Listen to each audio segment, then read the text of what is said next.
Assalamualaikum warahmatullahi wabarakatuh. Perkenalkan, nama saya Halimatus Sa'diyah dengan NIM 252300028. Pada materi ini, saya akan menjelaskan tentang ketidakpastian dalam pemberian pinjaman.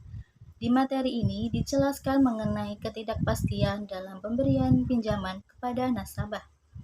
Dalam proses pemberian kredit, pihak bank sering menghadapi kesulitan untuk menentukan apakah nasabah mampu melunasi pinjaman yang diberikan atau tidak. Ketidakpastian tersebut dipengaruhi oleh beberapa faktor, seperti riwayat pinjaman nasabah, penghasilan bulanan, serta pinjaman yang dimiliki. Jika keputusan diberikan tanpa analisis yang tepat, maka resiko kredit macet akan semakin tinggi. Oleh karena itu, diperlukan suatu metode yang dapat membantu pihak bank dalam menilai kelayakan nasabah secara lebih objektif dan akurat berdasarkan data yang tersedia. Berikutnya, saya akan menjelaskan tentang pengambilan keputusan, di mana dijelaskan bagaimana proses pengambilan keputusan dilakukan dalam memanfaatkan data historis nasabah. Dalam artificial intelligence atau AI, data-data yang telah ada sebelumnya dapat digunakan untuk memprediksi kemungkinan suatu kejadian di masa mendatang.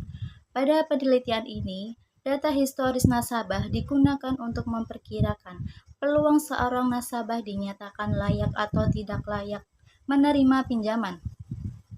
Hasil prediksi tersebut kemungkinan dijadikan dasar dalam pengambilan keputusan, sehingga keputusan yang dihasilkan dapat tidak hanya berdasarkan perkiraan, tetapi juga berdasarkan pola data yang telah terjadi sebelumnya. Pada materi selanjutnya, saya akan menjelaskan tentang decision tree sebagai metode pengambilan keputusan. Untuk membantu proses pengambilan keputusan, penelitian ini menggunakan metode decision tree atau pohon keputusan. Decision tree merupakan algoritma klasifikasi yang mengubah data menjadi struktur pohon keputusan yang mudah dipahami. Metode ini bekerja dengan memilih atribut yang paling berpengaruh sebagai dasar pembentukan cabang-cabang keputusan. Keunggulan decision tree adalah mampu menghasilkan aturan berbentuk if-then sehingga proses pengambilan keputusan menjadi lebih jelas dan transparan. Dalam metode ini, decision tree digunakan untuk menentukan apakah seorang nasabah layak atau tidak layak memperoleh pinjaman berdasarkan data yang dimiliki. Pada materi selanjutnya, saya akan menjelaskan tentang learning from examples, di mana decision tree termasuk ke dalam metode supervised learning atau pembelajaran yang terawasi. Artinya, model belajar dari data yang sudah memiliki label atau hasil keputusan sebelumnya. Dataset yang digunakan akan dibagi menjadi dua bagian, yaitu 80% data training dan 20% data testing, di mana data training digunakan untuk membangun model decision tree menggunakan algoritma C4.5. Sedangkan data testing digunakan untuk menguji kemampuan model dalam melakukan prediksi. Melalui proses ini, sistem dapat mempelajari pola dari data nasabah yang telah ada dan kemudian digunakan untuk memprediksi kelayakan nasabah secara otomatis. Perkenalkan, nama saya Inma Sausan dengan NIM 25.230.0033. Dataset penelitian. Penelitian ini menggunakan 114 data nasabah yang digunakan dan diperoleh dari data peminjaman tahun 2022. Nah, setiap data itu memiliki atribut yang digunakan untuk sebagai dasar penelitian. Ada nama, riwayat pinjaman, jaminan, income atau penghasilan, dan status kelayakan. Nah, pada atribut status kelayakan ini adalah label yang menunjukkan apakah nasabah tersebut itu layak atau tidak layak mendapatkan pinjaman. Nah, semua atribut itu nantinya akan diproses menggunakan algoritma decision tree untuk menghasilkan model klasifikasi. Nah, pada algoritma C4.5 itu terdapat beberapa tahapan untuk membuat pohon keputusan. Yang pertama adalah menghitung entropi total, yang kedua menghitung entropi setiap atributnya, yang ketiga menghitung information gain, yang keempat memilih atribut dengan gain terbesar sebagai node. Yang kelima adalah mengulangi proses sehingga seluruh data itu terkualifikasi. Dan yang keenam adalah menghasilkan aturan if-then.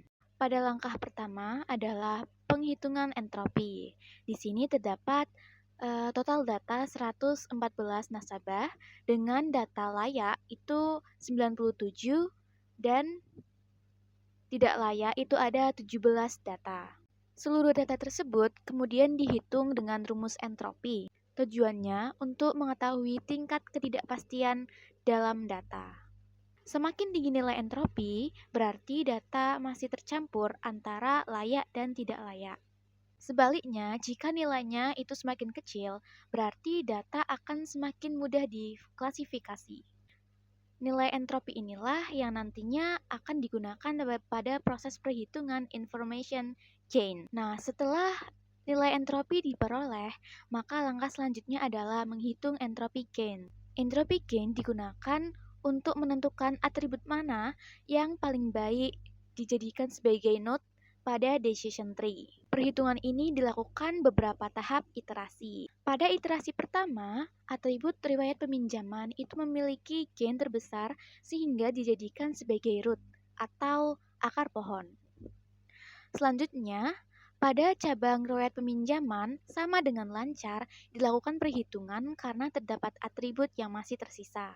Hasilnya menunjukkan bahwa atribut income memiliki gain terbesar sehingga dipilih sebagai node selanjutnya. Kemudian, pada cabang income kurang dari atau sama dengan 500.000 dilakukan perhitungan lagi dan atribut jaminan menjadi node terakhir yang menentukan nasabah itu layak atau tidak layak dalam mendapatkan sebuah pinjaman. Dengan cara inilah decision tree itu akan terbentuk sehingga seluruh data itu berhasil diklasifikasi. Perkenalkan, nama saya Nibras Jauza Salma dengan NIM 252300043. Jadi, pada slide ini menampilkan hasil penelitian menggunakan metode decision tree. Pada bagian ini menunjukkan proses pengambilan keputusan dalam menentukan apakah seorang nasabah layak atau tidak layak menerima pinjaman. Atribut yang menjadi akar pohon keputusan adalah riwayat pinjaman. Hal ini menunjukkan bahwa riwayat pinjaman merupakan faktor yang paling berpengaruh dalam proses klasifikasi. Jika riwayat pinjaman macet, maka nasabah langsung dikategorikan tidak layak. Begitu juga jika riwayat pinjaman tidak lancar, hasilnya juga tidak layak. Namun, jika riwayat pinjaman lancar, maka sistem akan melihat income atau pendapatan nasabah. Apabila pendapatannya kurang dari atau sama dengan Rp500.000, maka nasabah dinyatakan layak. Sedangkan jika pendapatannya lebih dari Rp500.000, sistem akan mengevaluasi jaminan yang dimiliki. Jika nilai jaminan tinggi atau sedang, maka hasilnya layak. Sedangkan jika nilai jaminannya rendah, maka nasabah dikategorikan tidak layak. Selanjutnya, decision tree tersebut dapat diubah menjadi aturan keputusan atau if-then. Aturan ini memudahkan proses klasifikasi karena sistem cukup mencocokkan kondisi nasabah dengan aturan yang sudah terbentuk. Pada penelitian ini dihasilkan 6 aturan keputusan yang menjadi dasar dalam menentukan kelayakan peminjaman. Kemudian, penelitian ini menggunakan 114 data nasabah dengan pembagian 80% sebagai data training dan 20% sebagai data testing, serta diolah menggunakan RapidMiner. Hasil evaluasi menunjukkan akurasi sebesar 98,25%, sedangkan precision dan recall masing-masing mencapai 98,97%. Nilai tersebut menunjukkan bahwa model decision tree memiliki performa yang sangat baik dalam mengklasifikasikan kelayakan pinjaman. Berdasarkan hasil tersebut, dapat disimpulkan bahwa metode decision tree mampu menjadi metode yang efektif sebagai sistem pendukung keputusan pemberian pinjaman. Dengan atribut yang paling berpengaruh yaitu riwayat pinjaman, income, dan jaminan. Sekian dari kelompok kami. Wassalamualaikum warahmatullahi wabarakatuh.